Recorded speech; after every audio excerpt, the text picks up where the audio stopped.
Shri PN Pathak ji.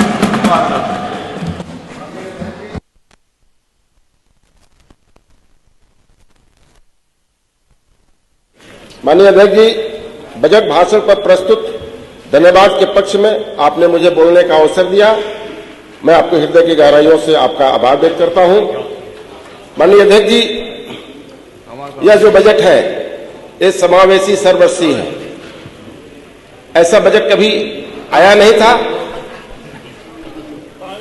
सर्वप्रथम मैं कुशीनगर से विधानसभा का विधायक हूं, चुनकर आया हूं। इस बजट में आदरणीय योगी जी ने, आदरणीय वित्त मंत्री जी ने 100 करोड़ रुपया अभी दिया है इन्होंने। इसके लिए उत्तर प्रदेश कुशीनगर की जनता की तरफ से आदरणीय मुख्यमंत्री जी को और वित्त मंत्री जी को आभार व्यक्त करता हूं। आदरणीय प्रधानमंत्री जी और मोदी जी के नेतृत्व में जो विकास के कार्य चल रहे हैं, उत्तर प्रदेश में फिलहाल इन्वेस्टर समिट कब कई बैठकें हुई, G20 की कई शहरों में बैठकें हुई।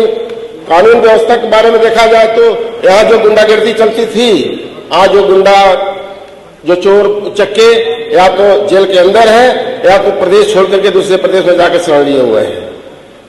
जहां तक शिक्षा की बात है, प्राइमरी स्कूलों के कायाकल्प किया गया है। मेरे विधानसभा में भी राजकीय इंटर कॉलेज है, वहां देखा जाए तो नए फर्नीचर, शौचालय, बिजली की व्यवस्था और अध्यापकों की पूरी समुचित व्यवस्था हमारे वहां ठीक ठाक से चल रही है। प्रत्येक जिलों में जहां तक स्वास्थ्य की बात किया जाए तो हमारे वहां में मेडिकल कॉलेज लगभग बन करके तैयार हो गया है। इसके लिए भी मुख्यमंत्री जी को बहुत बहुत आभार। जहां तक बिजली की बात है, गांवों में हम लोग को कम से कम 20 घंटे बिजली मिल रही है, शहर में 24 घंटे तक बिजली मिल रही है। इसके लिए भी आभार। संतों महापुरुषों को सम्मान करना ये माननीय मोदी जी और माननीय योगी जी ने बताया है, हमारी भारतीय जनता पार्टी की सरकार बताती है। जैसे कि भीमराव अम्बेडकर जी के नाम से पंचतीर्थ का गठन किया गया है। संत शिरोमणि रविदास जी की जयंती पूरे देश में धूमधाम से मनाई गई। पूज्य रविदास जी के आदर्शों पर चलने का प्रयास भी किया जा रहा है।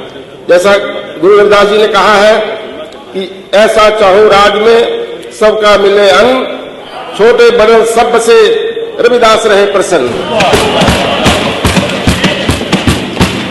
हर घर में नल के तहत गांव में टंकी बनाई गई, शहरों में गांवों में मुफ्त आवास दिया गया।